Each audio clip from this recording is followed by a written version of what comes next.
शिव की नगरी है काशी, घाटों का यहाँ बसेरा, संध्या सजती यहाँ दीपक से, तब हो नया सवेरा।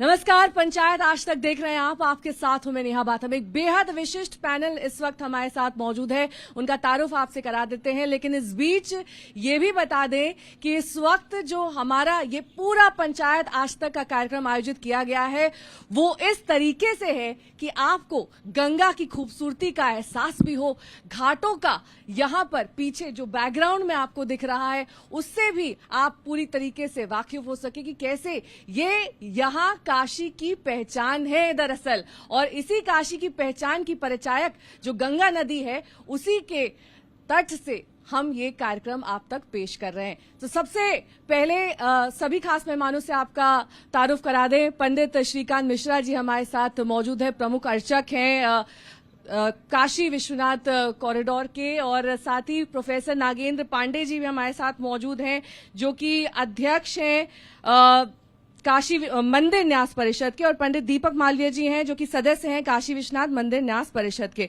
तो सबसे पहले स्वागत आप सभी का इस खास कार्यक्रम में। और श्रीकांत मिश्रा जी आपसे शुरुआत करते हुए, क्योंकि लंबे वक्त से ये एक विजन था प्रधानमंत्री नरेंद्र मोदी का जो अब पूरा स्वरूप ले चुका है, उसके उद्घाटन के मौके पर भी वो मौजूद थे। लेकिन इसके पीछे की परिकल्पना कब से शुरू हुई, कैसे इसके काम को पूरी तरीके से एक प्रोजेक्ट के तौर पर देखा गया, और अब ये हम सब के सामने है एक बेहद भव्य और दिव्य मंदिर के रूप में। वाराणसी निवसते नवसुंधरायाम तत्र स्थितिर्मखभुजाम भुवने निवासः। जैसा कि मान्यता है कि वाराणसी पृथ्वी पर नहीं है, त्रिकंटक विराजित काशी है, त्रिशूल के ऊपर बसी हुई अविमुक्त क्षेत्र है जो प्रलय काल में भी नष्ट होने वाली नहीं है। मधुरता, मनोहरता, सुंदरता, अद्वितीयता, अनुपमेयता, अप्रतिमता, विलक्षणता, अलौकिकता, आनंद, लावण्य, लालित्य, माधुर्य की सर्वोत्कृष्ट उदाहरण है काशी। सा काशी त्रिपुरारी राजनगरी, सर्व विद्या की राजधानी है, सर्व शिक्षा की राजधानी है, और इसके साथ साथ भगवान शंकर की अतिशय प्रिय राजधानी। और इसीलिए कहा जाता है कि काशी का हर कंकर शंकर, सर्वत्र उनकी सत्ता है। पंचक्रोशात्मिका काशी के अंदर पहले के समय में तो लोग यहाँ पर मलमूत्र त्याग भी नहीं करते थे, क्योंकि ऐसी कोई जगह बची नहीं है जहां पर कि शिव की सत्ता न हो, शिव से पृथक स्थान मिले। और इसीलिए अगर कहीं जाने अनजाने इस परिक्षेत्र में कहीं पाप हो जाए तो उसके परिहार के लिए पंचक्रोशात्मिका काशी के परिक्रमा का विधान किया, पंचक्रोशी परिक्रमा का।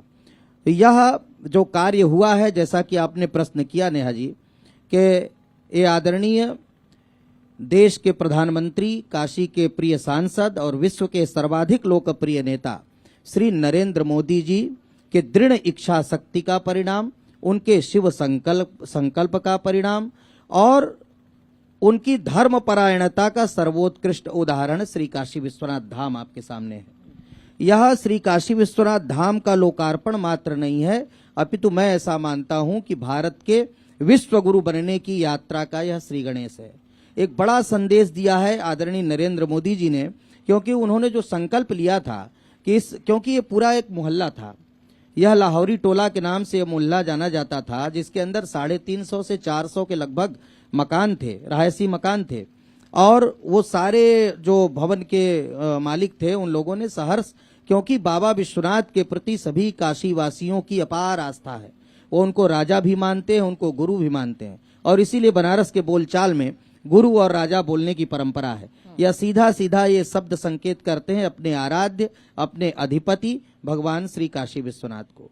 चना चबैना गंग जल जौ पूर्वय करतार, काशी कबहू न छाड़िए विश्वनाथ दरबार। ये विश्वनाथ के दरबार का वैशिष्ट्य है, जहां पर स्वयं भगवान शंकर और भगवती अन्नपूर्णा, जो भगवान शंकर की प्राण वल्लभा हैं, दोनों ही प्रतिज्ञाबद्ध हैं। भगवान कहते हैं कि देवी एक प्रतिज्ञा आप करिए, जीविते अन्नदातृत्वम मृते मोक्षम ददाम्यहम। जब तक इस धरा धाम पर मनुष्य जीवित है, आप अन्नपूर्णा के रूप में उसका उदर पोषण करेंगी, पेट भरेंगी, और जब उसका शरीर समाप्त हो जाएगा तो मैं तारक मंत्र दे करके सायुज्य, सामीप्य, सारूप्य, सालोक्य, मुक्ति प्रदान कर दूंगा। और इसीलिए कहा जाता है काश्याम मरणान मुक्ति। तो ये भाव आदरणीय प्रधानमंत्री जी के मन में आया उन्होंने इसका बीड़ा उठाया और उसको करके दिखाया। तो ये जो जैसा कि उन्होंने कहा था कि काशी की पौराणिकता को खरोच लगे बिना कैसे इसको सजाया संवारा निखारा जा सकता है, उसका देदीप्यमान उदाहरण श्री काशी विश्वनाथ धाम है, जो 2000 स्क्वायर मीटर के दायरे में सिमटा हुआ था, गलियों के अंदर था, सकरे रास्ते थे, वृद्ध अशक्त रोगी इत्यादि पहुंच पाने में समर्थ नहीं हो पाते थे।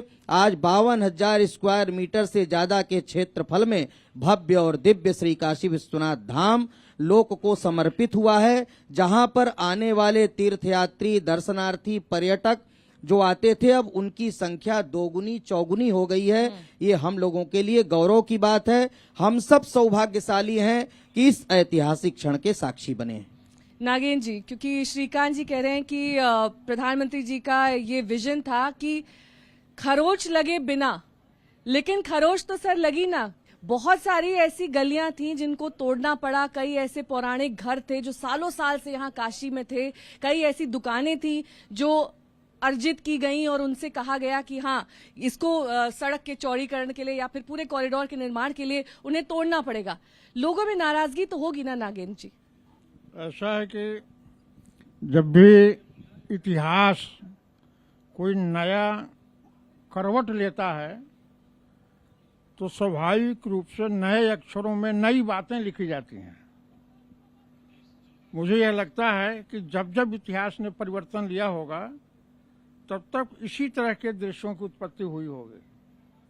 हुआ ऐसा है इसमें कि पूरे भारतवर्ष का, और भारतवर्ष का अर्थ केवल भारतवर्ष की वर्तमान सीमा नहीं, जो अखंड भारत जिसको हम कहें, ये सबकी आस्था आज से नहीं, 150 वर्षों से नहीं, बल्कि अनादिकाल से काशी की भव्यता, काशी की श्रेष्ठता और काशी में जो पुण्य का लाभ होता है वो कूट कूट कर पूरी जनता में ये भाव भरा हुआ था।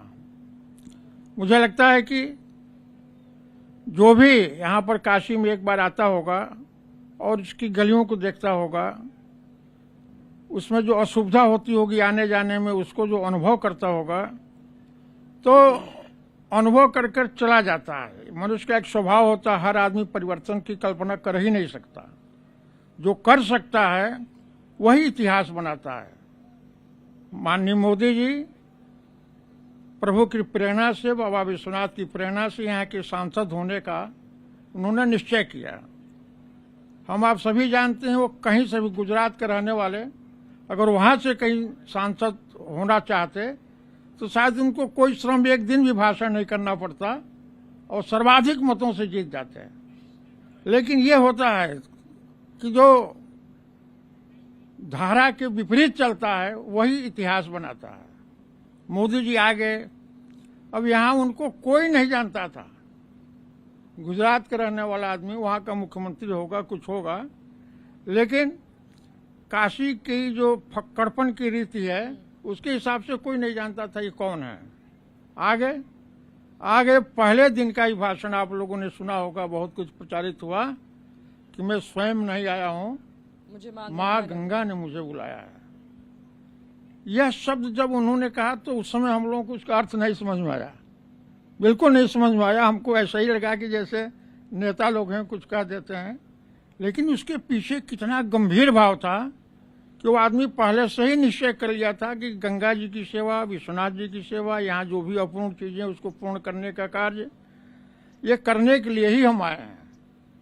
आप लोगों को स्मरण होगा जो पहला हथौड़ा यही 80 घाट पर उन्होंने कुदाल फावड़ा चलाया था स्वच्छता अभियान का, कल्पना भी नहीं होती थी कि काशी में स्वच्छता भी हो सकती है। लेकिन आज जन जन में छोटे से बच्चे, प्राइमरी में पढ़ने वाले बच्चे भी कोई चीज फेंकते नहीं है सड़क पर, वो बैग में रख लेंगे, खोजेंगे डस्टबिन कहाँ है, वहाँ डालेंगे। ये ऐसा जो परिवर्तन हुआ ये मोदी जी के व्यक्तित्व का, उनके संकल्प का, और मुझे लगता है कि कोई दैवी शक्ति है जो उनको प्रेरित कर रही है। उस दिव्यता का प्रभाव है कि मोदी जी इतने कम समय में और अपने संकल्प को पूरा करने में सफल हुए। मैं देखता हूँ अनेक लोगों का शिलापट लगा रहता है, कार्य पूरा नहीं होता, कार्य का शिलान्यास हो जाता है, लेकिन फिर भी वो शिलापट्ट कहाँ गया ये भी पता नहीं चलता है। लेकिन धन्य है मोदी जी और धन्य है बाबा विश्वनाथ का आशीर्वाद उनके ऊपर कि उन्होंने ये सारा काम, और जो आप कह रहे हैं गलियों में जो कठिनाई हुई, जो भवन हटाए गए, गलियां जो चौड़ी की गई, तो निश्चित है कि जब भी हम कोई नया काम करेंगे, हम अपना ही घर बनाएंगे, तो नया अगर बनाएंगे तो पुराने को हटाना होगा। एक बिल्कुल उसके साथ एक साइड सच्चाई है कि वो होगा। और घर जिसका भी हटा होगा उसको इसलिए नहीं कष्ट हुआ कि मुझसे लोग कह रहे हैं कि हमारा घर क्यों नहीं आ गया। बाबा भोलेनाथ के लिए क्यों? सर्वस्व भी त्यागने को तैयार हो गए लोग। नहीं, उनको इतना कहना चाहिए कि संतुष्ट किया गया, इतना संतृप्त कर दिया गया कि अब किसी को कोई कष्ट नहीं है, कठिनाई नहीं है। और अंततः घाट किसका है, गलियां किसकी हैं, वो भवन किसके हैं, सब आम जन के लिए ही है।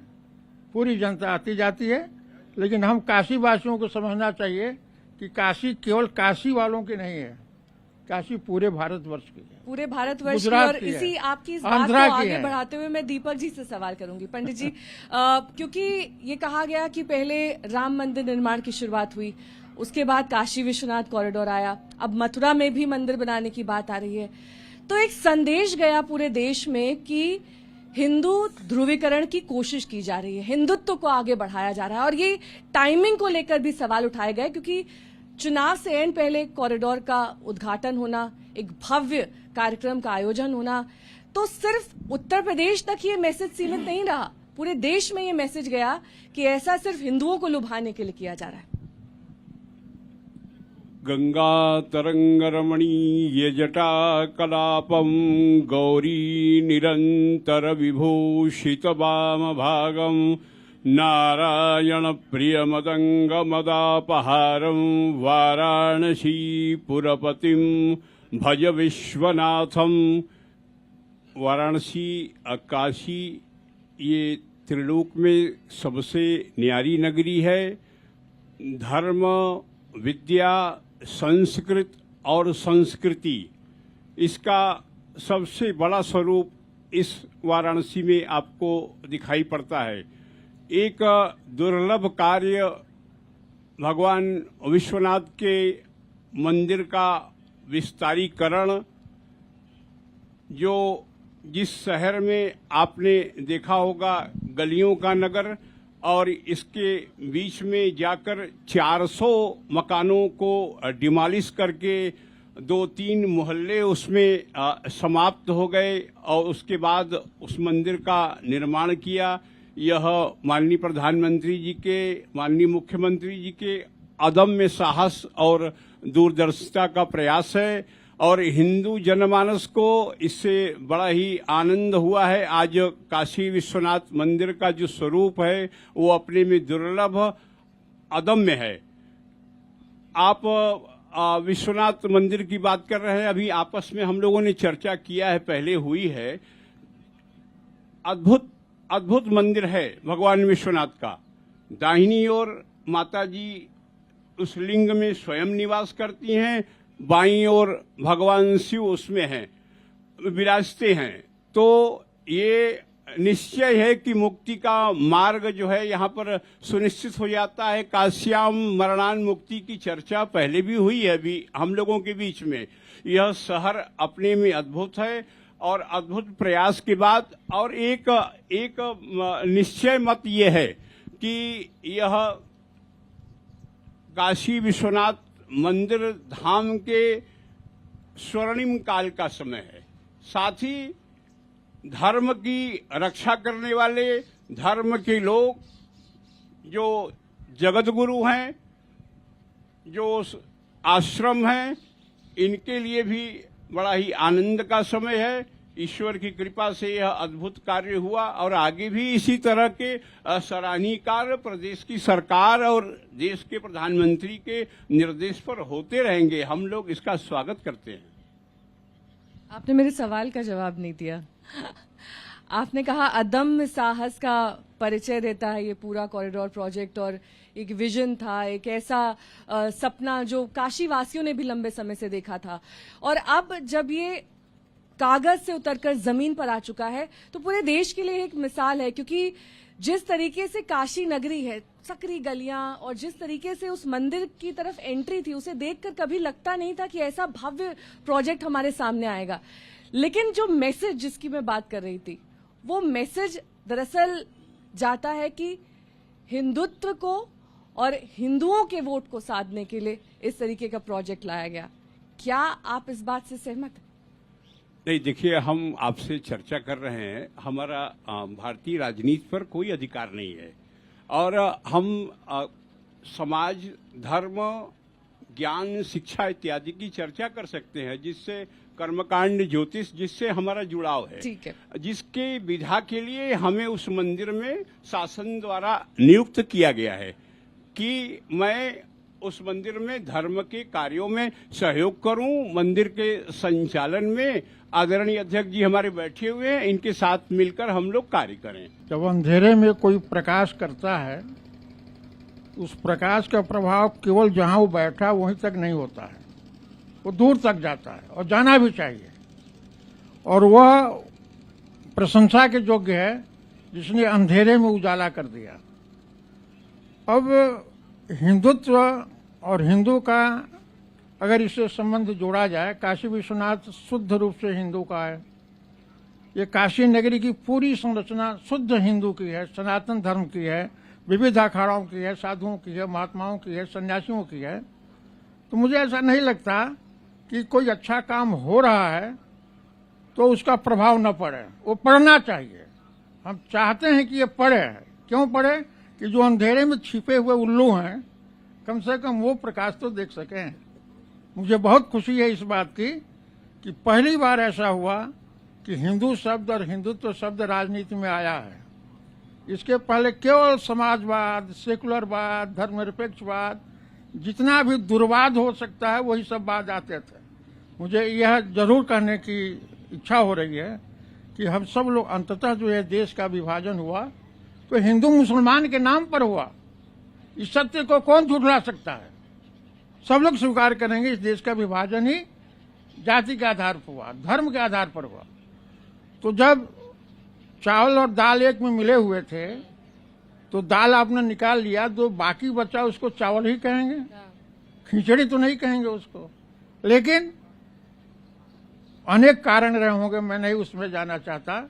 लेकिन ये जरूर है कि आम जो हिंदू यहाँ का जनमानस है उसको अपने हिंदुत्व को समझना चाहिए, और हिंदुत्व को समझने करते उसमें दया हो, परोपकार हो, दूसरे के आदर करने की भावना हो, धर्म संस्कृति में जिसकी आस्था हो, ये मानवीय गुण जो है वही हिंदू गुण है, और वो गुण होना चाहिए। ये नहीं कि जिसको पाओ उसका गला काट लो, जिसको चाहो उसका मंदिर तोड़ दो। ये सब जो दुर्भावनाएं हैं उससे हमको दुर्भावनाओं को दूर रखना चाहिए। श्रीकांत जी, आप पर आते हुए, क्योंकि मंदिर का जो तय वक्त था कोविड की वजह से थोड़ा विलंब हुआ, प्रोजेक्ट की कॉस्ट भी बढ़ गई, उसकी जो कीमत तय की गई थी उससे ज्यादा में बना, तो तमाम उंगलियां उठी। लोगों का ये कहना था कि जो पैसा लोगों के विकास के लिए, शिक्षा के लिए, रोजगार के लिए, इन तमाम चीजों के लिए होना चाहिए था, वो एक कॉरिडोर को बनाने में लगा दिया गया। हालांकि हर अच्छे काम के साथ इस तरह के आरोप प्रत्यारोप का दौर चलता ही है, लेकिन 2014 में प्रधानमंत्री आए थे, उसके बाद से ही उन्होंने इसका जिक्र करना शुरू कर दिया था। 39 महीने रिकॉर्ड समय में ये तैयार हुआ, इसकी भी बहुत चर्चा की गई। कैसे संभव हो पाया? क्योंकि बीच में 3 दर्जन बाद खुद मुख्यमंत्री आए इसे देखने, और उन्होंने सुनिश्चित किया कि जिस दिन तय वक्त, तय तारीख पर ये सबके सामने हो और पूरे देश के लिए एक मिसाल बने। देखिए, मैं ऐसा मानता हूं कि यह भगवत माया से, भगवत अनुग्रह से, भगवत प्रेरणा से ही यह कार्य संभव हुआ है। क्योंकि इतने अल्प समय में, और जहां तक आपने कहा कि पैसे को लेकर के सवाल उठ रहा है, ये तो मैं आपसे पहली बार ऐसा प्रश्न सुन रहा हूं कि किसी ने प्रश्न किया है।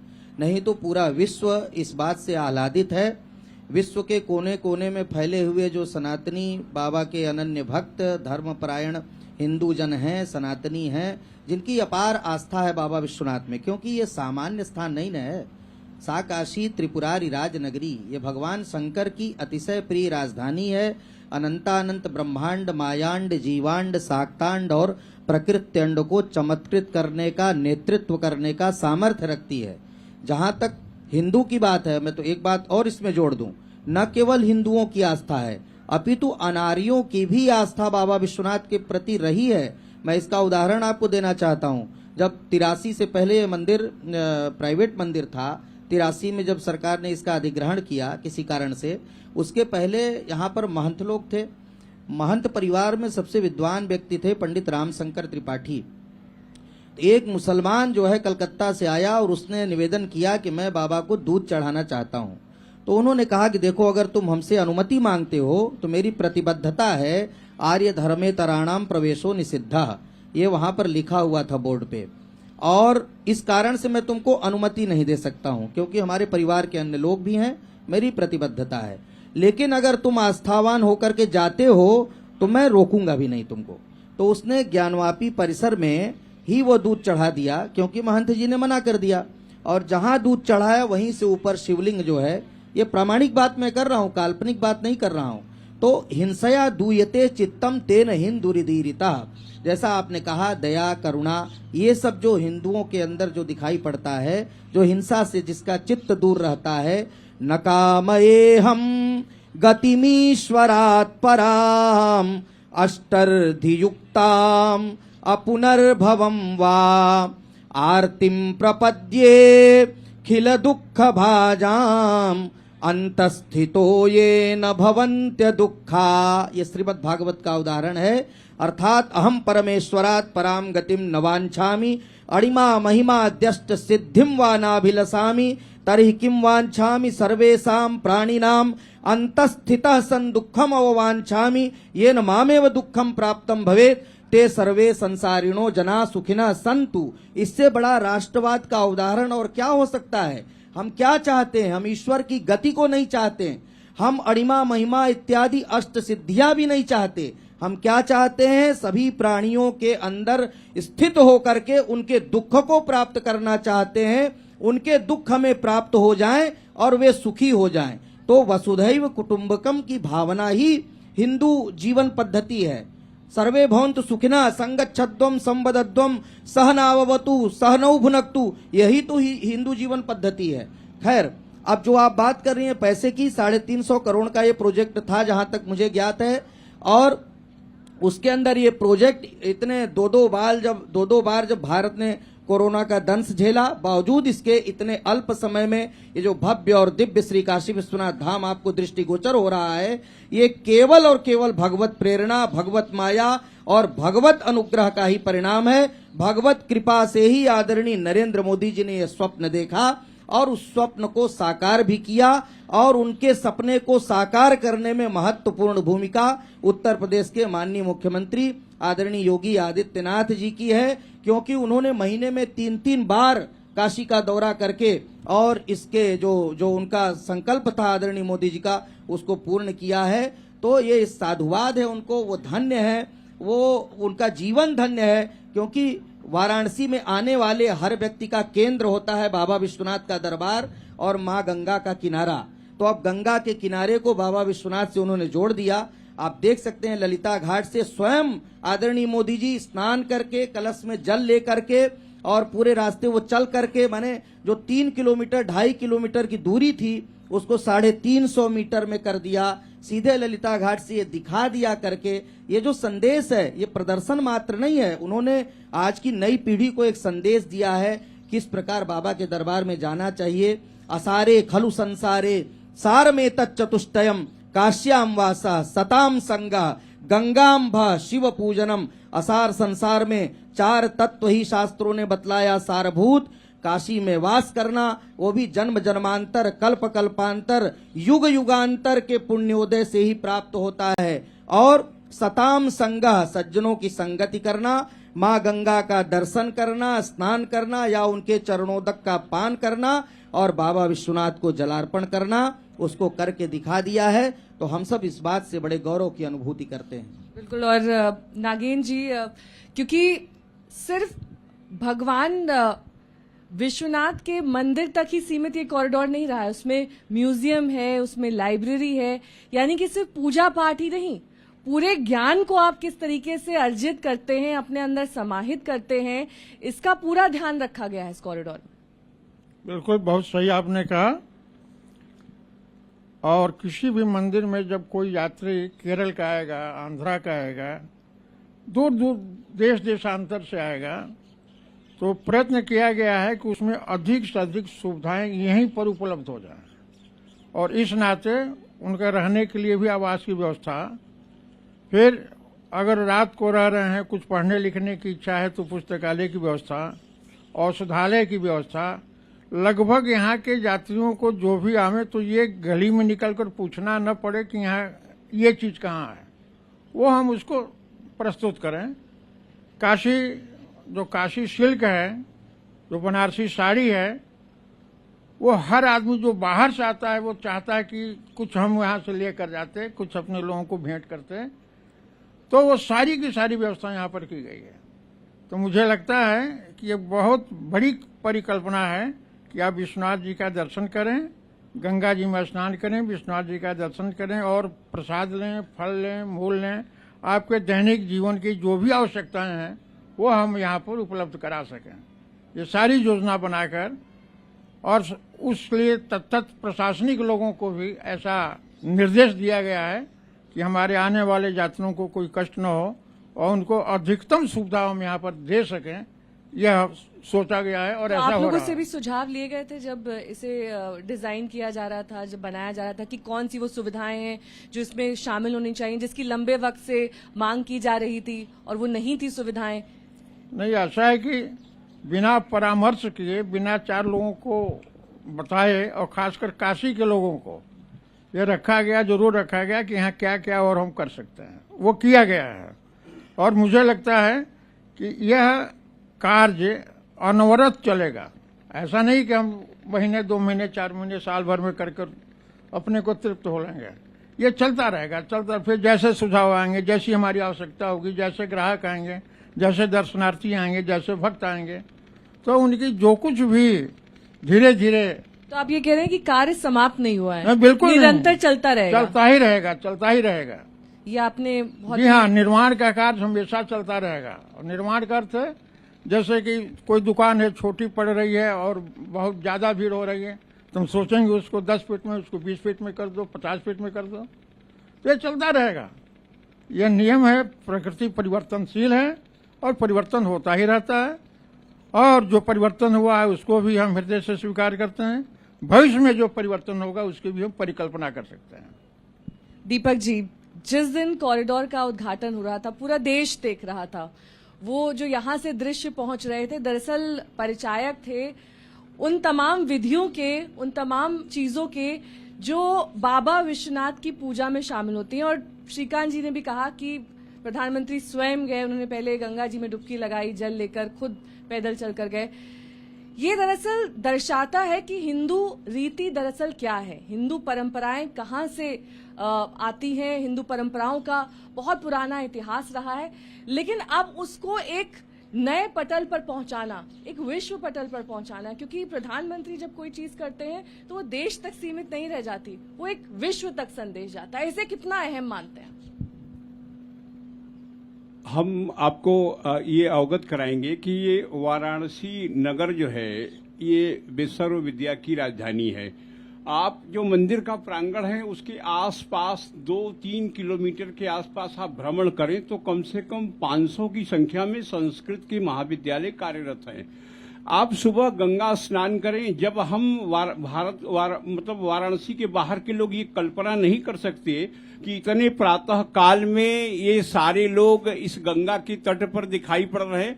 भोर में 4 बजे, 3:30 बजे भी छोटे बच्चे और विद्यार्थी, संस्कृत के ब्रह्मचारी और संस्कृत का अध्ययन करने वाले लोग इस गंगा तट पे, संत इत्यादि लोग प्रातः काल में मिलेंगे। जैसा आपने बताया, धार्मिक कर्मकांड को जो मोदी जी ने विश्व के मानस पटल पर पहुंचाया, मैं आपको बताऊं कि भगवान विश्वनाथ का जो पूजन होता है वो 2 विधा है। पंचोपचार और षोडशोपचार। जब हमारा कोई महत्वपूर्ण राजनेता या कोई किसी व्यक्ति के सामान्य मन में यह प्रवृत्ति हो कि भगवान विश्वनाथ का पूजन करना है, तो सारे सामान उपलब्ध करा के पूजन उसके हो जाते हैं, वहां के पुजारी इत्यादि लोग करा देते हैं।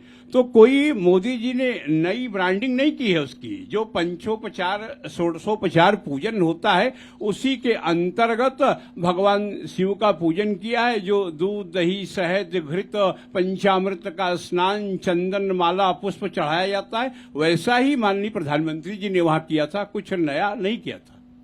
नहीं, मेरे कहने का अर्थ दरअसल श्रीकांत जी ये था कि धीरे धीरे कई संस्कृतियां विलुप्त हो जाती हैं, लेकिन काशी की संस्कृति एक ऐसी संस्कृति है जिसे जिसे कहते हैं हम एग्जाम्पल के तौर पर देखा जाता है पूरे देश भर में कि काशी है तो धर्म है, काशी है तो परंपराएं हैं, काशी है तो मंदिर है, काशी है यहाँ पर मोक्षदायिनी है गंगा, यहाँ जीवनदायिनी है गंगा। ये तमाम चीजें काशी से शुरू होकर काशी पर ही खत्म हो जाती। कोई ऐसा शहर ही नहीं है पूरे देश में जो इस तरह की रीति रिवाज, इस तरह की परंपराओं को चिन्हित करता हो। तो उस लिहाज से मैंने ये सवाल किया था कि प्रधानमंत्री जब से यहाँ से लड़े, यहाँ से ही उनका संसदीय क्षेत्र बना, यहाँ के विकास की बातें उन्होंने करी। उन्होंने कहा कि मैं यहाँ आया नहीं हूँ स्वयं, मुझे माँ गंगा ने बुलाया।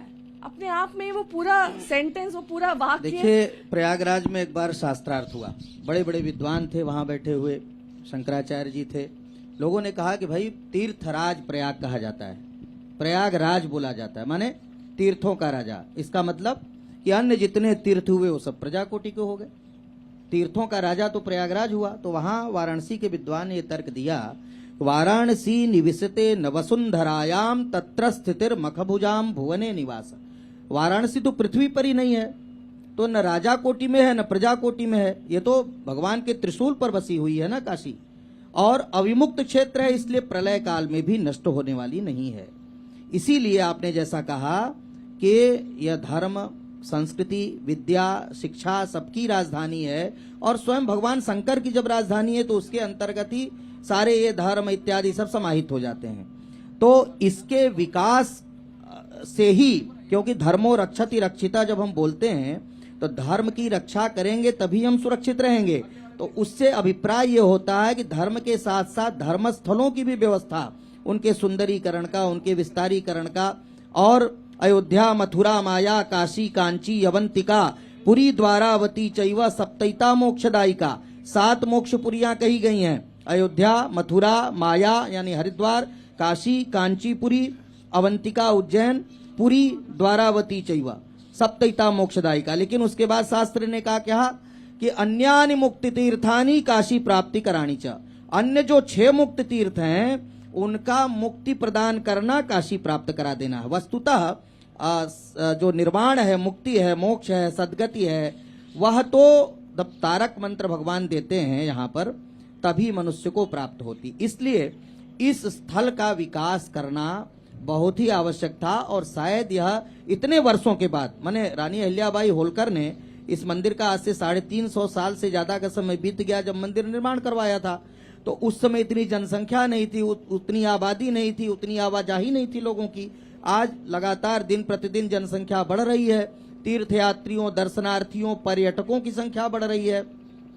सबसे ज्यादा विदेशी पर्यटक काशी के अंदर आते हैं। अभी कोरोना काल के बाद से थोड़ा अभी आना कम है, नहीं तो प्रातः काल सूर्योदय देखने के लिए गंगा के तट पर ये हजारों की संख्या में विदेशी आते हैं, तीर्थयात्री आते हैं। सबसे ज्यादा दक्षिण भारत से आने वाले श्रद्धालु हैं यहाँ पर। जी बिल्कुल, हाँ, तो यहाँ पर 70 लाख आप जो कह रही हैं उसको और चौगुना आप मान लीजिए, क्योंकि अभी आदरणीय मोदी जी जब से इसका लोकार्पण किए हैं उसके बाद से लगातार ये जो है भीड़ बढ़ती जा रही है। लोगों को उत्सुकता है, जिज्ञासा है, क्योंकि अपार श्रद्धा है बाबा विश्वनाथ के प्रति।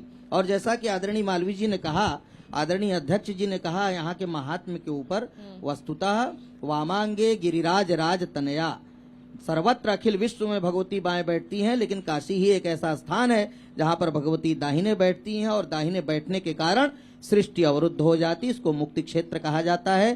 तो इसका विकास तो होना ही चाहिए, इसका विकास होगा तभी भारतीय संस्कृति धर्म इत्यादि का विस्तार और विकास होगा। बहुत ही खूबसूरत बात आपने यहाँ कही कि धर्म का विकास होगा तभी संस्कृति का विकास होगा, और इसी के साथ इस सेशन का समापन हम करेंगे। आप तीनों का बहुत बहुत शुक्रिया हमारे साथ पंचायत बहुत आज तक आभार में आपका। शामिल होने के लिए, और धन्यवाद। ज्ञान काफी प्राप्त हुआ आप सभी की बातों से कि किस तरीके से कॉरिडोर सिर्फ विकास के लिहाज से, धर्म के लिहाज से महत्वपूर्ण नहीं है, बल्कि एक संदेश देता है कि दरअसल अपने मंदिरों के लिए, अपनी परंपराओं के लिए, अपने जो आपके जितने भी आपके भगवान हैं, चाहे वो काशी विश्वनाथ हो या फिर देश भर में जो तमाम मंदिर हैं, उनको विकसित करना चाहिए, उनको एक ऐसे पटल पर पहुंचाना चाहिए ताकि देश भर में नहीं दुनिया भर में संदेश प्राप्त हो सके। बहुत बहुत शुक्रिया आप सभी का।